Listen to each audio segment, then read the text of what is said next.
बिस्मिल्लाहिर्रहमानिर्रहीम। प्रेगनेंसी में बच्चे की ग्रोथ को फ़ौरन बढ़ाने का राज मिल गया। Baby growth from 0 to 9 months। अस्सलाम वालेकुम नाज़रीन।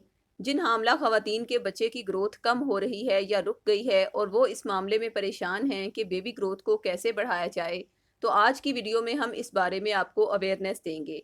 बच्चे की ग्रोथ का कम होना या रुक जाना ये किन वजूहात की बिना पर होता है और आपको ऐसा क्या करना चाहिए कि ग्रोथ अच्छे से हो।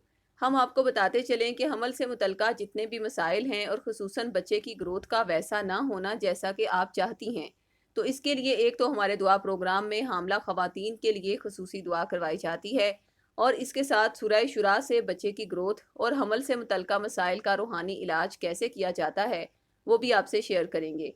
पहले आप ये जान लें कि हमल के पहले 3 माह की वजूहात आखिरी 3 महीनों की वजूहात से कदरे मुख्तलिफ होती हैं।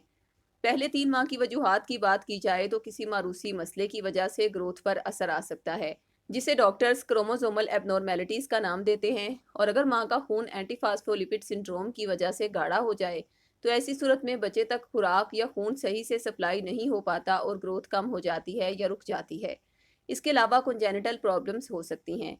इसीलिए ज़्यादातर मिसकैरेजेस इन वजूहात की बिना पर हमल के पहले 3 माह में होने के चांस ज़्यादा होते हैं, जबकि नॉर्मली 6 मंथ तक बच्चा 700 से 800 ग्राम वेट अटेन कर लेता है। इसके अलावा सारी ग्रोथ आखिरी 3 महीनों में ही होती है, जिसमें ग्रोथ इंक्रीज ना होने की वजूहात और होती हैं, जैसा कि मतवाजन गजा का ना लेना, ब्लड शुगर लेवल का हाई हो जाना, खून की कमी या एनीमिया का होना, ब्लड प्रेशर का हाई हो जाना। और अगर ब्लड प्रेशर को कंट्रोल ना किया जाए तो बच्चे को खुराक पहुंचाने वाले जो चैनल्स हैं यानी प्लासेंटा के अंदर जो वेसल्स बच्चे को खून पहुंचाती हैं वो तंग हो जाती हैं, जिससे ग्रोथ रुक जाती है। बाज़ औक़ात तो ग्रोथ रुकने की कोई भी वजह नहीं होती, यानी अगर माँ या बाप का स्टेचर यानी कद छोटा है तो बच्चा भी छोटा ही होगा, इसलिए इस मामले में परेशानी वाली बात नहीं होती।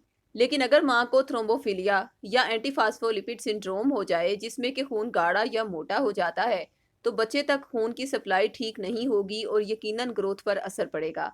लिहाजा जिन जिन खवातीन का हमल से मुतल्लिक किसी भी किस्म का कोई भी प्रॉब्लम हो और खसूसन बच्चे की ग्रोथ सही से ना हो रही हो, तो उन्हें रूहानी इलाज के तौर पर हम सूरह शुरा आयत नंबर 80 का तावीज़ देते हैं। वो आयत मुबारका ये है, बिस्मिल्लाहिर्रहमानिर्रहीम व इज़ा मरिज़्तु फ़हुवा यशफ़ीन। तर्जुमा, और जब मैं बीमार होती हूँ तो वही मुझे शिफा देता है। इसके अलावा बाज़ हामला खवातीन को ये खदशा लाहक हो जाता है कि उन पर किसी ने कुछ कर दिया है, यानी जादू वगैरह का असर है या नज़र लग गई है, इसीलिए बच्चे की ग्रोथ नहीं हो रही, या बाज़ खवातीन का बार बार मिसकैरेज हो जाता है। तो ऐसी सूरत में उन्हें हमल की हिफाजत के लिए सूरह बकरा की इस आयत मुबारका का तावीज़ दिया जाता है, वला यऊदुहु हिफ्ज़ुहुम्मा व हुवल अलियुल अज़ीम। और उसे उनकी हिफाजत कुछ भी दुश्वार नहीं, वो बड़ा आली रुतबा और जलीलुल कद्र है। नाजरीन, लगभग 12 साल से हामला खवातीन सूरह शुरा और सूरह बकरा की रूहानी बरक़ात से फैज़याब होकर शिफा पा चुकी हैं। अल्लाह की रहमत से बच्चे की ग्रोथ भी बेहतरीन हो जाती है और प्रेगनेंसी में जो जो भी कॉम्प्लिकेशंस होती हैं वो भी दूर हो जाती हैं।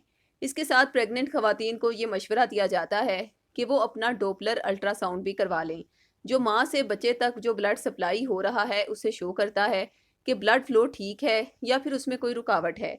अगर तो रुकावट आ रही हो तो इसे इंट्रा यूट्राइन ग्रोथ रिस्ट्रिक्शन कहा जाता है और डॉक्टर्स फिर इसकी वजूहात को जानने के बाद इसका ट्रीटमेंट करेंगे। अगर खून की कमी हुई तो उसको पूरा करेंगे, ब्लड प्रेशर या शुगर हाई हुई तो आपको उसका ट्रीटमेंट देंगे। लेकिन आप अपने तौर पर भी ऐसी डाइट लें जिससे कि आपका ब्लड प्रेशर कंट्रोल में रहे। और ख़ास तौर पर अगर तो एंटीफास्फोलिपिड सिंड्रोम हुआ तो फिर डॉक्टर्स आपको ऐसी मेडिसिन और इंजेक्शन देंगे जिससे कि खून पतला हो जाए और बच्चे तक बआसानी पहुंच सके। इसलिए डॉक्टर्स की हदायत पर हर्फ ब हर्फ अमल भी करें और हमारे दुआ प्रोग्राम में दुआ करवाने के लिए अपना नाम और वालदा का नाम हमें ज़रूर लिखवाएं। और सूरह शुरा का शिफा वाला और सूरह बकरा का रूहानी हिफाजत वाला दोनों तावीज़ात आप 1400 रुपये हदिया अदा करके भी हासिल कर सकते हैं और अहद के ज़रिए फ़ी सबिलिल्लाह भी। तावीज़ मंगवाने के लिए इसी वीडियो की डिस्क्रिप्शन में दिए गए फ़ोन नंबर्स पर रब्ता कायम करें। शुक्रिया। अल्लाह हाफिज़।